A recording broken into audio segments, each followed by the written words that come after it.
Eins, zwei, drei. Uno, dos, tres, probando. Probando mi amor por ti, dice Homero Simpson. Willkommen, bienvenue, welcome. Ok, Fremde, étranger, stranger. Glücklich zu sehen, je suis enchanté. Happy to see you.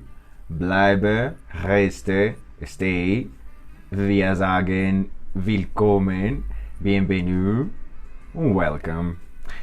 Bienvenidos al episodio número 10 de la serie de traductología. Esto nos tomó mucho tiempo escribirlo. Hace harto no escribimos para el proyecto, pero es que en serio hay que estar haciendo otras cosas, ¿me entiendes? O sea, toca ir a trabajar, toca lavar la loza, toca barrer, toca hacer un montón de vainas. Así que bueno, o sea, todo requiere tiempo, requiere recursos, requiere plata. Recuerden que estamos en Patreon también por si alguien nos quiere apoyar. Vamos a estar de ahora en adelante anunciando la página de Patreon para que cualquier persona que nos esté escuchando en cualquier parte del mundo nos envíe alguna colaboración. Y si no es una colaboración monetaria, pues de todas maneras el solo hecho de que ustedes se conecten para escucharme ya es de gran ayuda para mí. Es algo que me impulsa a seguir adelante. Así que aquí estamos, vamos a contarles chismes. Imagínense que había un grupo, ok, de Facebook que se llama Maef. Y digo que había porque ya no pertenezco ahí. Lo mejor que pude hacer en estos últimos días fue salirme de ese grupo, de ese grupo que se llama Materias y Electivas Fáciles, ok. Entonces hay una discusión estúpida y tonta que dicen Maef o Mief, Maef o Mief, como todas y cada una de las discusiones estúpidas de ese grupo.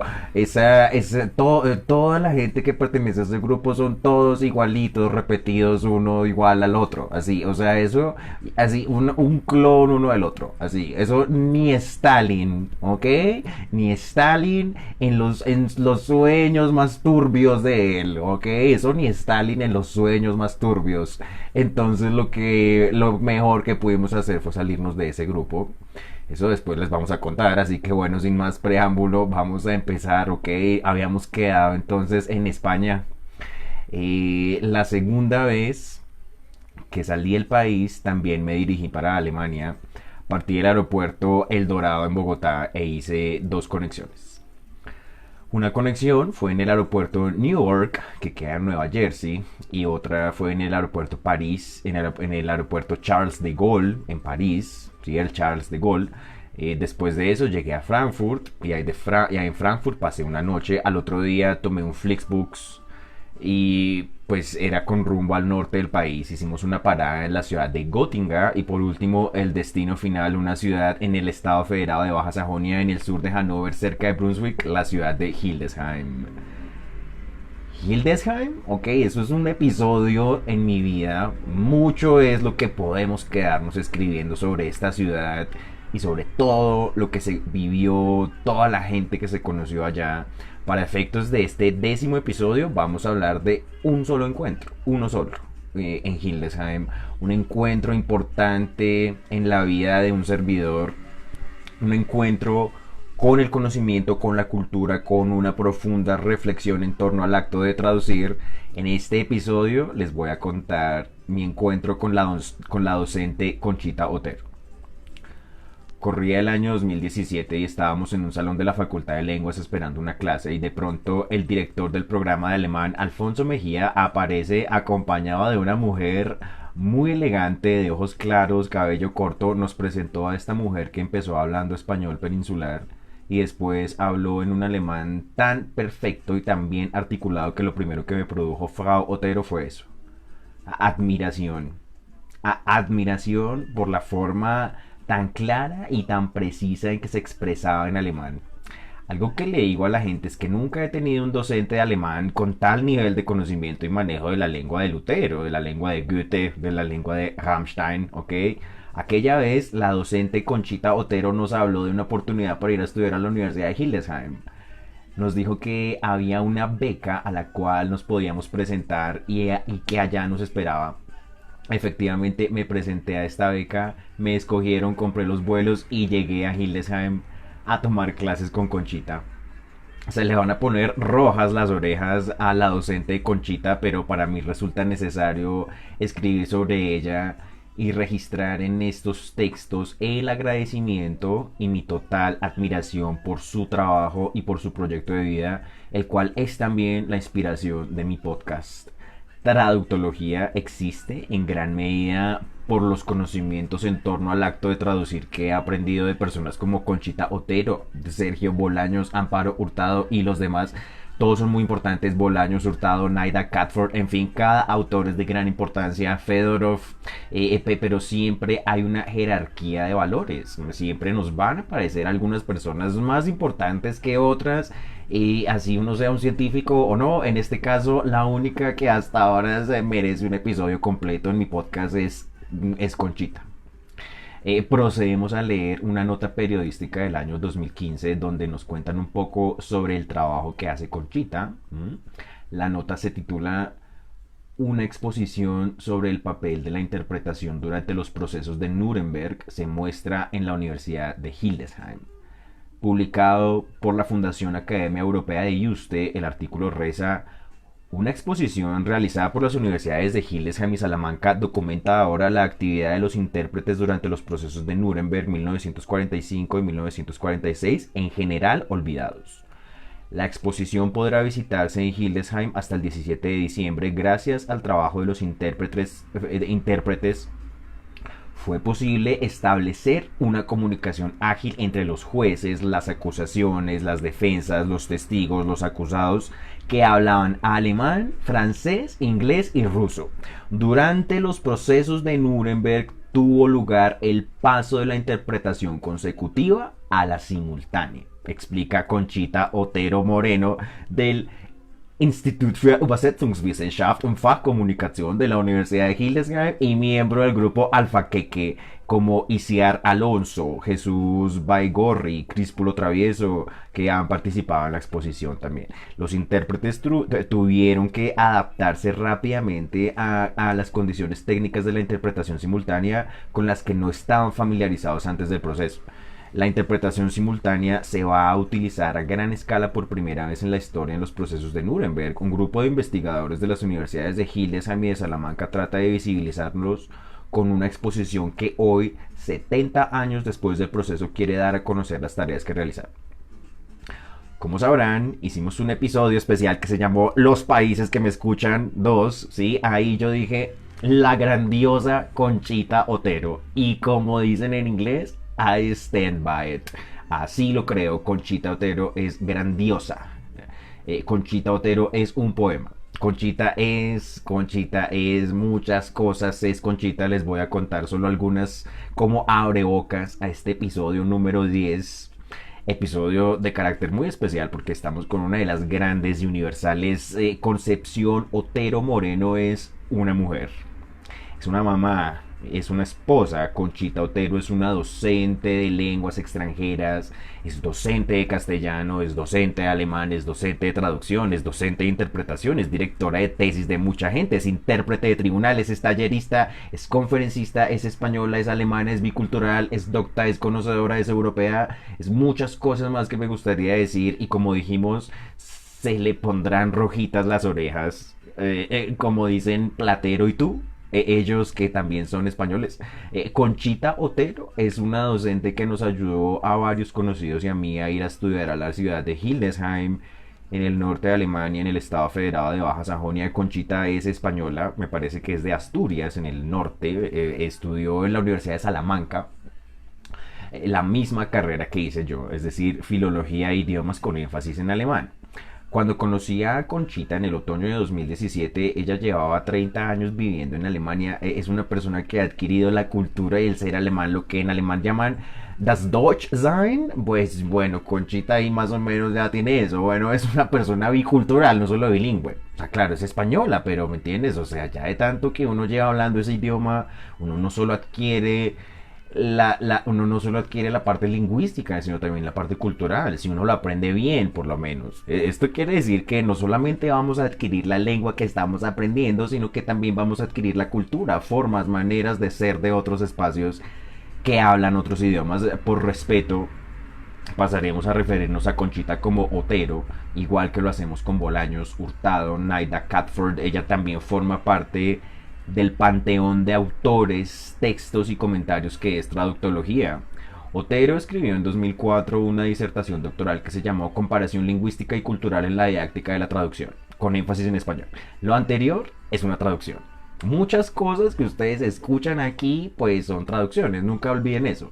El título de la tesis de doctorado de Otero necesita una propuesta de traducción al español porque no la escribió en ese idioma. Aun cuando es española y tiene DNI, Otero hizo su tesis enteramente en alemán. De tal nivel estamos hablando, una tesis doctoral. Primero conceptualicen la situación. Escribir una tesis de doctorado en alemán, no dicho de otra manera, eso es una hazaña. Eso es una proeza, es un logro en la vida de alguien. No cualquiera cuenta ese cuento. Estamos hablando de tal nivel de conocimiento de la lengua alemana y de una vida dedicada a la quinta habilidad del lenguaje, al concepto de comparación lingüística y cultural, a la estrategia de aprendizaje de lenguas extranjeras, que es la traducción, una vida dedicada a la enseñanza y el aprendizaje de las lenguas extranjeras desde el acto de traducir. Eso es Concepción Otero Moreno. Así que vamos a continuar con lo prometido, o como diríamos en alemán, wie versprochen, lo prometido es deuda. Vamos a seguir hablando del país de Rosalía, de Pata Negra, de Extremoduro, de los estudios culturales, del Landeskunde, de la política, de la geografía, de la religión, de la historia, de la música, del cine, de la literatura, de las expresiones culturales, de las traducciones que se hacen de estas expresiones a las lenguas del mundo, las comunidades autónomas y las capitales. Vamos a ver extensamente cada comunidad autónoma, mencionaremos las capitales, particularidades sobre las capitales, algo representativo del lugar. Usaremos la información que nos brinda Wikipedia y después discutimos, si quieren, cuál es la seriedad y la validez de la Wikipedia, porque la gente se hace esas preguntas. Pero eso no es de fácil respuesta. Eso no es decir que no lean Wikipedia ya. Así decía una profesora en la universidad, que no hay, que eso Wikipedia no era nada. ¿Estás segura? Empezamos con Andalucía. En el sur del país, Andalucía era el Al-Andalus. Ese fue el nombre que se le dio a la península ibérica cuando los musulmanes se tomaron el territorio en la Edad Media. En el norte de la península quedaron empotrados en las montañas unos reinos cristianos que se conocen como los góticos. Serán los góticos quienes van a recuperar el territorio ibérico para las poblaciones cristianas y católicas en un momento en el cual el territorio era musulmán, existían califatos, mezquitas, se hablaba el árabe. Eso es Andalucía, la capital es Sevilla. Allá queda la ciudad de Granada. Tu tierra está llena de lindas mujeres, de sangre y de sol. Queda Almería, Córdoba, Huelva. Queda también Málaga, Jaén. El acento andaluz es una coyuntura en España. Otero dice que el acento andaluz es pegajoso, que a uno se le pega ese acento cuando uno habla con ellos. Muchas personas provenientes de este territorio en el sur de la actual España fueron los que llegaron al Nuevo Mundo, a nuestros territorios, y será su dialecto y su forma de pronunciar la cual nosotros vamos a adoptar. Y eso se llama el ceseo. Seguimos con Aragón, la capital es Zaragoza. Yo digo entonces Zaragoza y no Zaragoza, ¿ok? El ceseo es eso, que uno no pronuncia gozar, sino gozar. En Aragón también queda Teruel, de donde son los amantes de Teruel, una historia de amor trágico muy conocida. Existía una cosa que se llama pues el Reino de Aragón, pero eso era una cantidad de territorios. Por ejemplo, el Principado de Cataluña, el Reino de Valencia, el Reino de Mallorca, y además habían territorios franceses, italianos, griegos. Apenas hasta el año de 1982 la comunidad autónoma aragonesa se constituye en la forma actual. Sigue el Principado de Asturias, la capital es Oviedo. Hay una obra para pianistas profesionales que se llama Asturias y la compuso Isaac Albeniz. Se han hecho múltiples arreglos para guitarra también. Junto al español se hablan dos idiomas en Asturias, el asturiano y el eonaviego. Por un lado, el asturiano también se conoce como bable. Ambas formas son válidas y son reconocidas. Esta lengua cuenta con diccionario, gramática, normas ortográficas propias. Por otro lado, el eonaviego también se conoce como gallego asturiano, como lo indica el nombre. El idioma se extiende por ambas regiones, Galicia y Asturias. Entonces también recibe su nombre por los ríos Eo y Navía, razón por la cual la región recibe el nombre de las tierras del Eo Navía. Su lengua se usa en organismos públicos como los consejos. Llegamos a nada más y nada menos que a las Islas Baleares. En Alemania no tiene presentación hablar de las Islas Baleares. O sea, en el sentido de que usted no le tiene que explicar a un alemán en dónde quedan las Islas Baleares. Ellos lo saben muy bien. Una de esas islas es lo que en alemán dicen el Estado Federado número 17, la isla de Mallorca. Entonces, Mallorca es el Estado Federado número 17. Das 17. Bundesland. ¿Por qué? Porque un montón de alemanes y alemanas se van para allá de vacaciones. Es como Melgar, digamos. Pero entonces en Mallorca lo que hay son alemanes. Compran casas allá, se van de vacaciones, se toman fotos y las suben a su Instagram. En Palma, que es la capital de la comunidad de Islas Baleares, la ciudad de Palma, donde queda el aeropuerto internacional de Palma, a donde llegan todos esos alemanes a vacacionar. Así es el mundo. Entonces, en el contexto de la pandemia, el gobierno alemán, cuando aún estaba Angela Merkel, permitió los viajes a Mallorca. ¿Cómo no ir a Mallorca? Imagínense, a Mallorca sí que se podía ir, pero a los niños no les permitieron la presencialidad en el colegio, muy peligroso.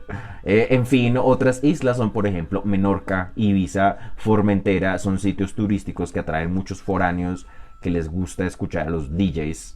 De allá salen personas muy talentosas que mezclan pistas. Es un contexto de mucha fiesta, mucho electro. Seguimos con las otras islas, las Islas Canarias. Eso nos hace pensar inmediatamente en el episodio de Los Simpsons. Hay un fenómeno interesante en la comunidad autónoma de Canarias porque tienen una capitalidad compartida. Eso quiere decir que hay dos capitales: Santa Cruz de Tenerife y Las Palmas de Gran Canaria. Yo conocí a varias personas de Canarias y efectivamente hablaban en un castellano isleño, de costa, de gente, de tierras calientes. Canarias es también muy turístico. De allá son un pueblo nativo que se llaman los guanches, no guaches. Sí, o sea, Santiago Moure, ok, una vez salió en televisión diciendo que los guaches eran unos antiguos habitantes de las Islas Canarias, pero esto no es cierto. Eran los guanches, con N. Según Wikipedia, guanche es el nombre que se aplica a los antiguos aborígenes de la isla de Tenerife, Canarias, España, quienes la habitaban antes de la conquista castellana en 1496. Muy interesante la especificación de la conquista castellana, muy interesante eso.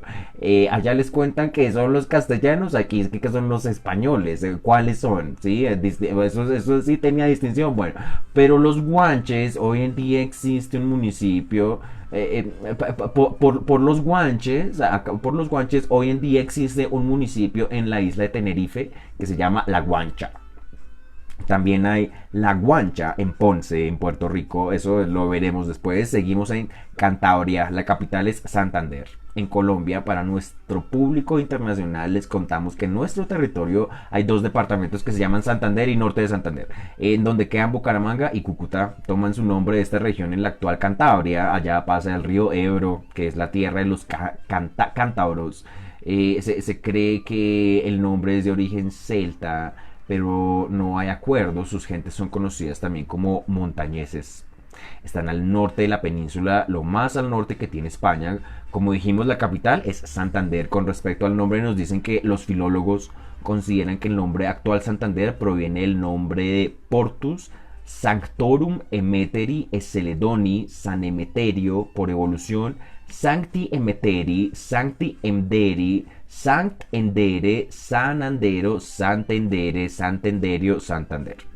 Es una secuencia generalmente aceptada, aunque los saltos fonéticos propuestos no estén muy claros y han sido más que cuestionados. Es decir, no existe acuerdo sobre el origen del nombre.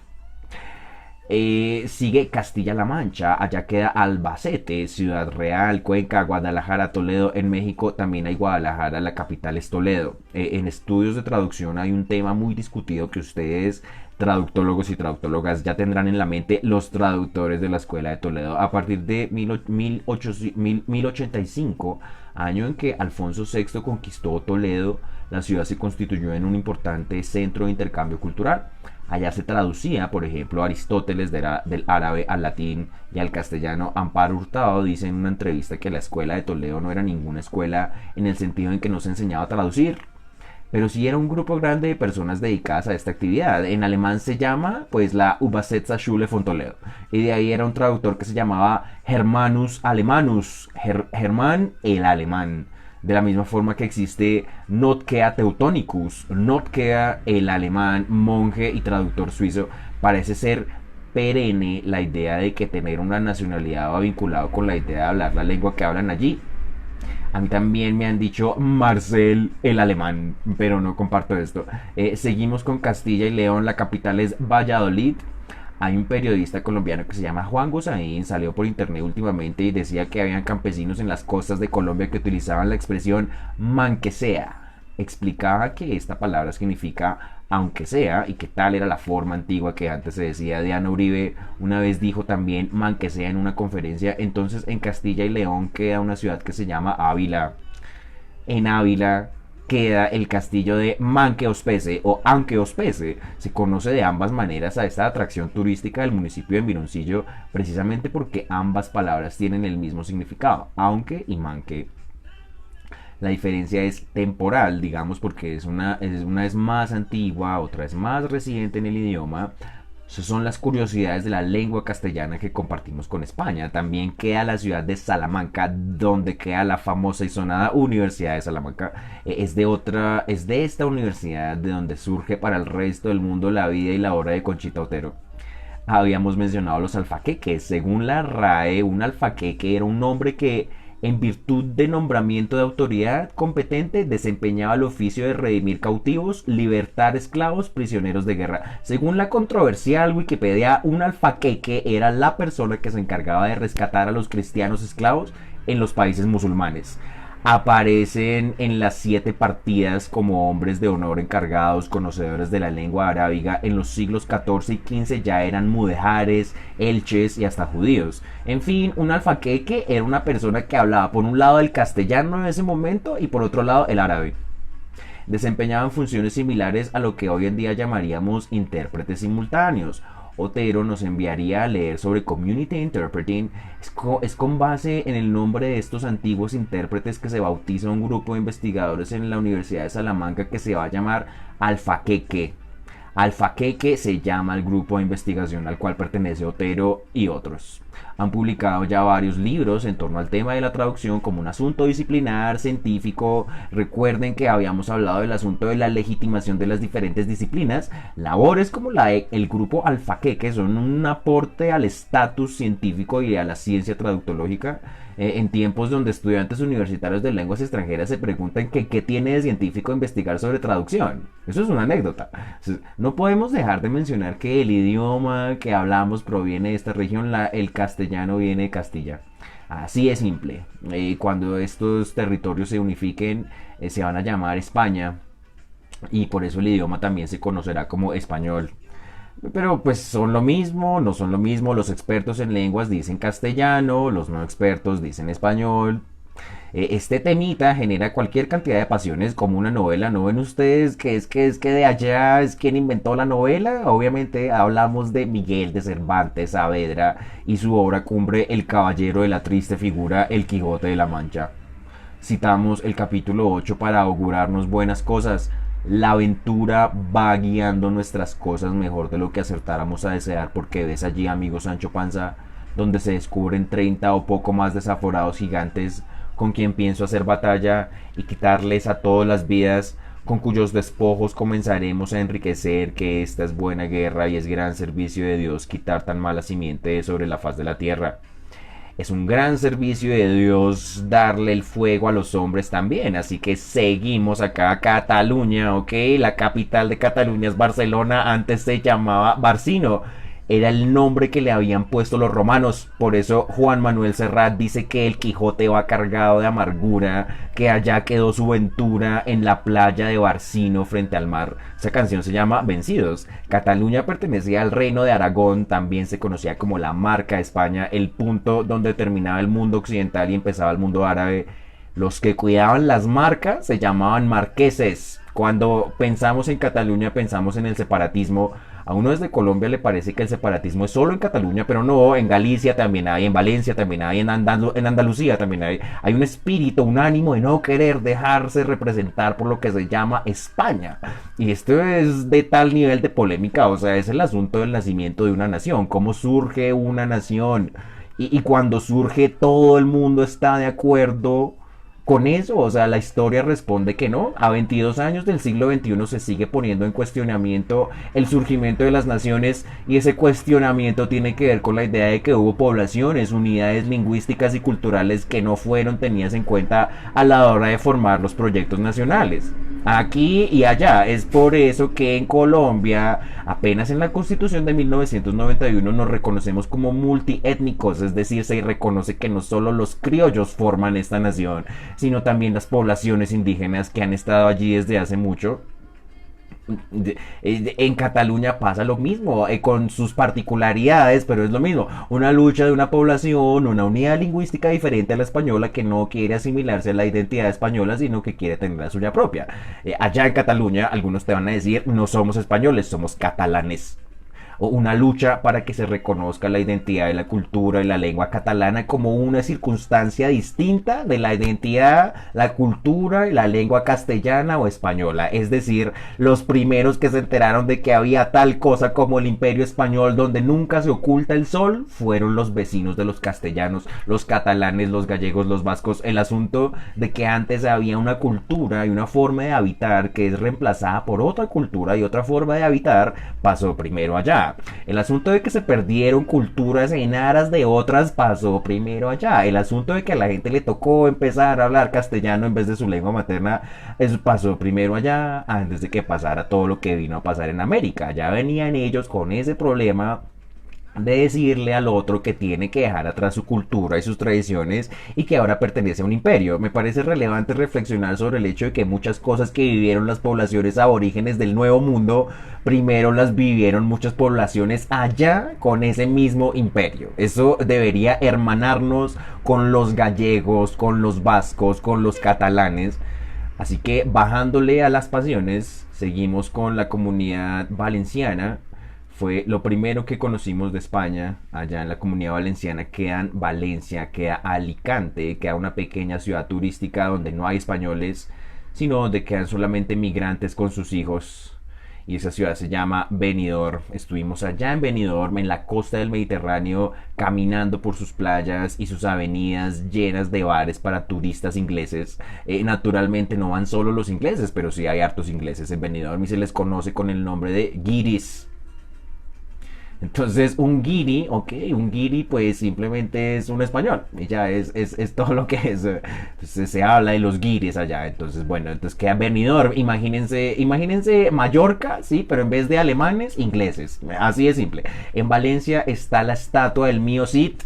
El poema del mío Cid son las aventuras del caballero castellano Rodrigo Díaz de Vivar. Hay que explicarle a los tíos ignorantes que un caballero no es un man que le abre a usted la puerta y que le ayuda a mover una mesa. Es más, un caballero no es, sino era, eso ya era una figura, o sea, esa figura ya no existe. Charlie Sheen, ¿sí? Podrá salir en televisión diciendo que la caballería no está muerta, sino dormida, pero la figura del caballero sigue siendo inexistente hoy en día. Un caballero era un soldado, un hombre que le tocó ir a la guerra y que se metía con señoras infelices en sus matrimonios por conveniencia. Eso era un caballero, eso era el amor cortés. Hoy en día nadie tiene que exigirle a nadie la caballerosidad, más aún cuando ni siquiera entendemos qué es la caballerosidad ni qué es la caballería. Las mujeres no le tienen que exigir a los hombres que sean caballeros como si tuvieran fantasías con caballos, vaqueros y llaneros en medio de las grandes urbes donde viven. Hoy esa palabra caballero se usa mal. En fin, el mío Cid es el primer poema escrito en español, por eso es importante estudiarlo para entender el desarrollo de nuestro idioma a lo largo de la historia. En la Comunidad Valenciana queda Orihuela y ese es el mundo de Miguel Hernández y de Juan Manuel Serrat. Poeta de la guerra, Miguel Hernández tenía un gran amigo que se llamaba Ramón Sige, el cual muere y por eso el poeta le dedica una elegía que se titula así, Elegía a Ramón Sige. Recuerden que las canciones no son más que poemas con música. Hernández escribe este poema y décadas después el músico catalán Juan Manuel Serrat va a hacer una musicalización de una colección de sus poemas, entre los cuales está La Elegía, Menos tu vientre, Para la libertad, etc. Por cierto, la palabra elegía no tiene que ver con la palabra elegir. ¿Sí? Una elegía es un poema fúnebre que se le escribe a los fallecidos. Eso es una elegía. Vamos con la música Decidí aprender a hacerme yo la maleta para poder vivir, dice Robe Iniesta, de una banda de rockeros españoles que se llaman Extremo Duro. El primer álbum de Extremo Duro se llama Rock Transgresivo y eso es una joya entre las joyas de la música española actual. O sea, el nombre de esta banda se basa en el nombre de una comunidad autónoma que se llama Extremadura. Tierra de conquistadores, no nos quedan más cojones, así dicen. ¿Por qué tierra de conquistadores? Porque es que Extremadura es la cuna de los más famosos conquistadores del Nuevo Mundo, Pizarro y Cortés, que respectivamente pues conquistaron el imperio inca y el imperio azteca. Son de allá de Extremadura. De allá es Pedro de Valdivia, el que conquistó Chile. Otro, a Pedro de Alvarado, ese es el de Guatemala. Vasco Núñez de Balboa, Hernando de Soto, los que ustedes quieran, tierra de conquistadores. Pero entonces Extremo Duro dice que ya no les quedan más, que ya, o sea, que todo bien. Región de gran coyuntura para entender muchos asuntos nuestros en Latinoamérica. La capital es la ciudad de Mérida, en la provincia de Badajoz. Una vez leí en un libro que el nombre Badajoz proviene de la expresión Paz Augusta. Badajoz era la forma como los antiguos habitantes de ese territorio pronunciaban esta frase, también conocida como Paz Romana, y ese fue el momento de la historia en el cual reinaba tal calma y tal seguridad al interior del imperio que es capaz de alcanzar su mayor desarrollo económico de expansión territorial. Eso fue la Paz Romana, la Paz Augusta. Por eso a su gente también se le decían pacenses. Sin embargo, Wikipedia sugiere que esta hipótesis se considera hasta el siglo XX. Desde entonces se dan discusiones sobre el posible origen del nombre Badajoz, lo cual nos quiere decir que la etimología es un campo también muy controversial en la medida que no existen acuerdos unánimes en cuanto al origen de las palabras. Seguimos con Galicia. Hace muchos años vi un sketch en YouTube que se llamaba Bilingüismo Cordial. Se llama, porque todavía pueden ustedes ir a verlo y buscarlo. Se trata de una entrevista de trabajo. Entonces el entrevistador representa a España, a la lengua española, y por otro lado el entrevistado representa a Galicia y su idioma, el gallego. Gallego es un apellido común en Colombia. Aquí hay varios gallegos. Según el Estatuto de Autonomía del Boletín Oficial del Estado, el territorio de Galicia es el comprendido en las actuales provincias de La Coruña, Lugo, Orense, Pontevedra. La lengua propia de Galicia es el gallego. La bandera de Galicia es blanca con una banda diagonal de color azul que la atraviesa desde el ángulo superior izquierdo hasta el inferior derecho. El numeral 4 del artículo 5 reza claramente: nadie podrá ser discriminado por razón de la lengua. Pero es exactamente esta situación la que describe el sketch de Daniel Villaverde, donde nos hablan del tema de la diglosia. Hay una idea en el argot popular español: idiomas para andar por casa, así dicen, o sea, refiriéndose a todas aquellas lenguas que se hablan en la península, pero no son el castellano, ¿sí? Como decíamos, una situación que ya venía pasándole a los peninsulares y que siguió pasando acá. Pues aquí nos tocó ponernos de acuerdo en que todos vamos a hablar ese idioma, porque si no, ¿cómo hacemos para ir a aprender el guayú, el nasa? ¿Qué hace uno? Vamos ahora con La Rioja. De allá es un filósofo que se llama Gustavo Bueno.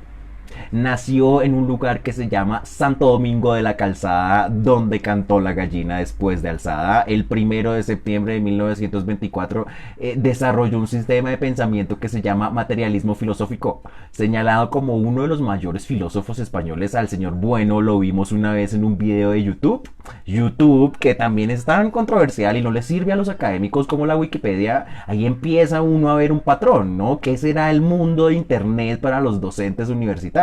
Un video que se llama Debate sobre ateísmo. Ahí el presentador Fernando Sánchez Dragó, católico y conservador, godo, va diciendo de entrada que él no está de acuerdo con lo que van a discutir los invitados del programa, entre los cuales se encuentran Antonio López Campillo, Gonzalo Puentes Ojeda y pues Gustavo Bueno. El señor Bueno fue el que más me impactó. O sea, explicaba que el concepto de Dios era la idea del motor de Aristóteles, el motor primario, el primer motor inmóvil. La metafísica se refirió al motor de Aristóteles, al motor de Aristóteles como Dios.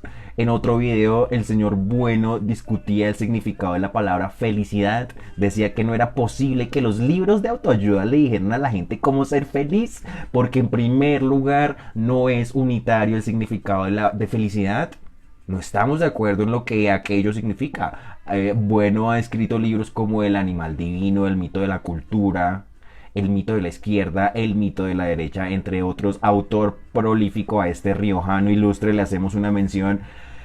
Quédate en Madrid, dice Mecano, la capital de la nación española. Allá queda el aeropuerto Barajas. Les contamos que habíamos visto un poema de Miguel Hernández en sus instalaciones. En Madrid tiene lugar una película que se llama El Bar.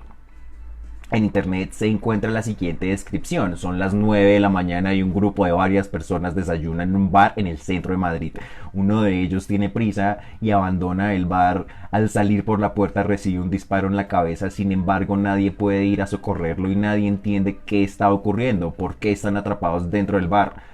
Texto de portada de Netflix. El Bar fue una película que analizamos en una clase de traducción. La idea era hablar de las técnicas de traducción que habían sido aplicadas para traducir la película del español al alemán.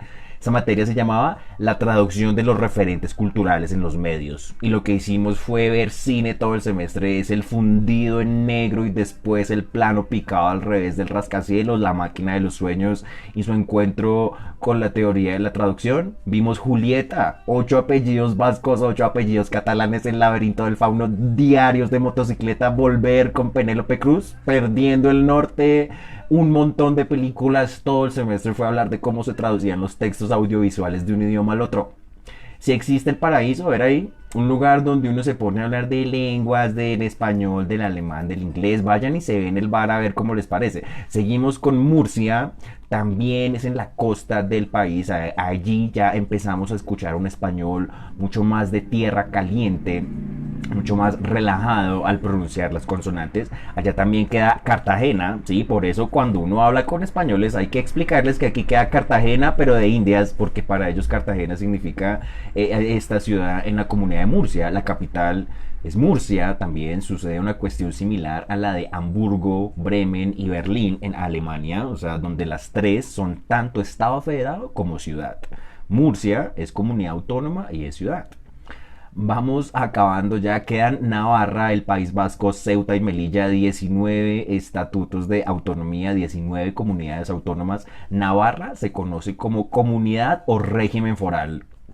La palabra foral es el adjetivo del sustantivo fuero, es decir, un conjunto de leyes que surgen en la Edad Media. Algunas de esas leyes siguen rigiendo hoy en día. Según Wikipedia, los fueros recogían las costumbres de cada localidad, además de los privilegios otorgados por los reyes a las mismas, así como el conjunto de disposiciones que preservaban la nobleza, el clero y el vasallaje de una zona. Navarra se incorporó al proceso histórico de la formación de la unidad nacional española, manteniendo su condición de reino, con la que vivió junto con otros pueblos la gran empresa de España.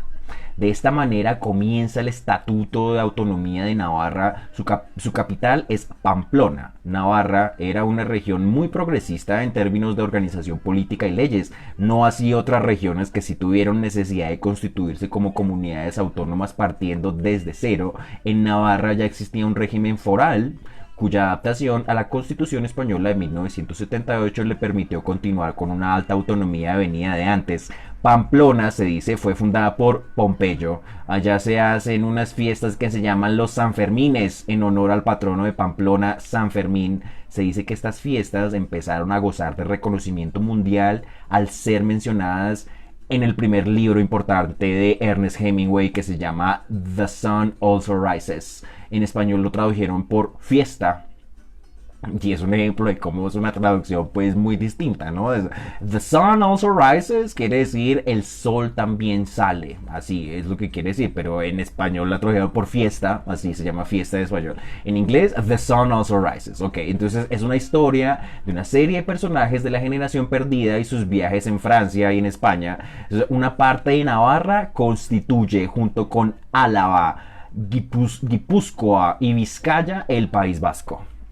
En España se dice que los vascos son los más distintos de todos. Son muy vascos, me dijo una vez una valenciana. O sea, ¿se acuerdan de la película 8 apellidos vascos? Imagínense, tremenda descripción, gente con 8 apellidos. Eso es raro, o sea, no por ello bueno ni malo, solo es raro, es distinto, es lo otro. Los vascos, por decirlo de alguna manera, representan uno de los encuentros con lo otro, lo extraño y lo distinto que tuvieron los españoles antes de encontrarse con las poblaciones originales de aquí.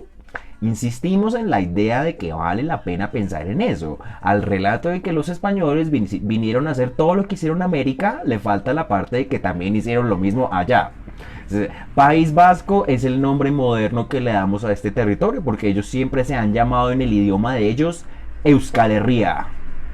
En español, la tierra de los euskera, Euskal Herria, y así le dicen en la prensa y todo, ellos se respeta eso, así lo recoge el estatuto. Es una de las identidades más antiguas de la península, su idioma es un misterio porque no tiene relación con el griego, ni con el latín, ni con otros idiomas, un poco como el húngaro. Jurídicamente, el País Vasco no tiene capital, por lo cual su capital no declarada de facto es la ciudad de Vitoria.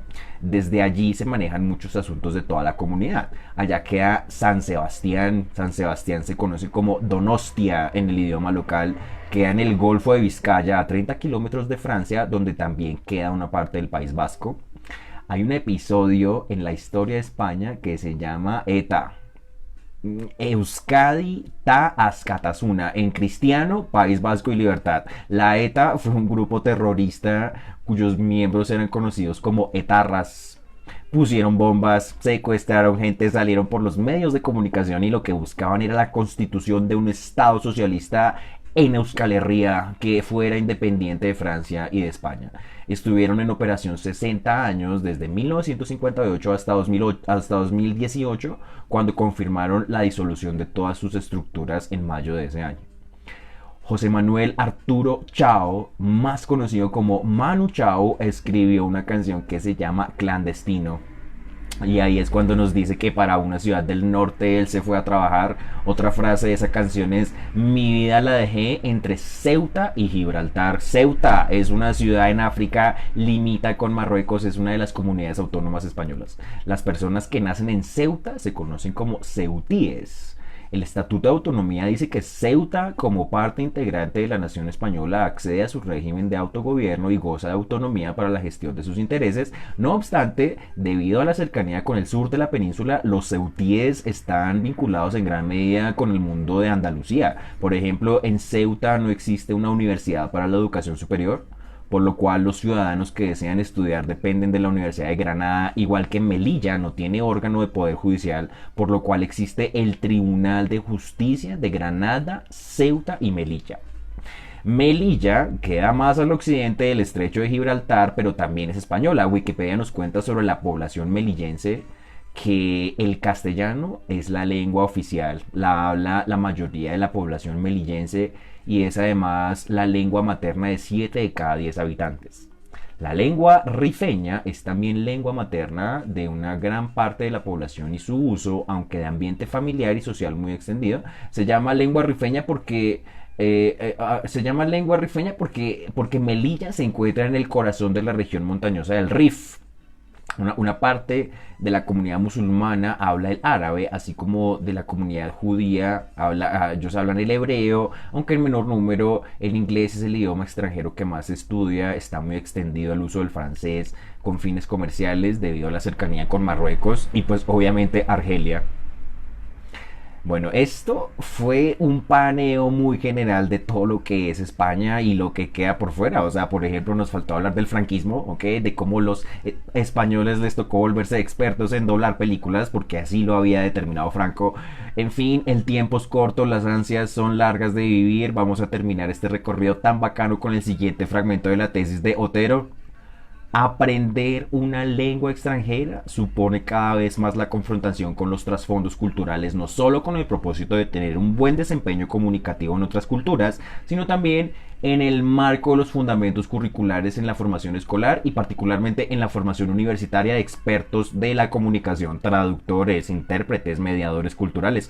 El instrumento de trabajo, es decir, el objeto del cual se ocupa el experto de la comunicación, en últimas, la lengua o el idioma, no puede observarse de forma forma aislada, ni puede enseñarse, ni puede aprenderse, ni mucho menos usarse en el momento en que este objeto está desligado del contexto cultural. Es por eso que en los últimos años ha crecido el interés en los fenómenos culturales y orgánicos que determinan la vida de las personas, los hablantes, y que nos guían al entendimiento de los espacios culturales y lingüísticos en cuestión. En este sentido, cabe resaltar que la transmisión de conocimientos culturales sólidos hace tiempo forma parte del plan de estudios universitarios en carreras afines a la traducción, y que esto se demuestra en la justificada y frecuente inversión de tiempo en cursos de estudios culturales con distintas denominaciones.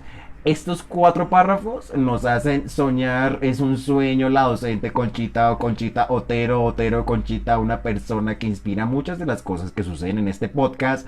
Y con Otero nos despedimos. Estos son los espacios donde interactúan las lenguas, los pueblos, las culturas. Son los espacios de habla hispana, de habla inglesa, de habla alemana, del hablar desenfadado, de la crítica cultural, del comentario ácido de Estados Unidos, de España, de Alemania. Espacios de música, cine, literatura, los espacios de Extremo Duro, de Rosalía, de Pata Negra, los espacios de Hijos de un Dios Menor, del Bar, de los 8 apellidos vascos y catalanes, de Federico García Lorca, de Miguel de Cervantes, del Mío Cid. Hoy desde el país de Amparo Hurtado, Conchita Otero, lo próximo que vamos a hacer es un proyecto que me va a tomar mucha energía. ¿Cómo les parece que me fui un año para Alemania? Lo que vamos a hacer en el episodio 11 y 12 es narrar el viaje a Alemania. Todo lo que vi allá, aquí en este formato de podcast que lleva más de 1000 reproducciones en Spotify. Estamos en Patreon para que nos apoyen desde cualquier parte del mundo. Si estás en Colombia me puedes ayudar con una transferencia a Nequi, y también compartiendo mi contenido en todos los sitios de internet para que más traductólogos sigan recibiendo el fuego de parte mía. Con los episodios 11 y 12 terminamos esta serie y con eso publicaremos nuestro primer libro, porque eso es lo que vamos a hacer. Vamos a empezar a ser parte del mundo editorial, así que como siempre pendientes. Vielen Dank für die Aufmerksamkeit. Thank you all so very much. Estamos charlando. Chao.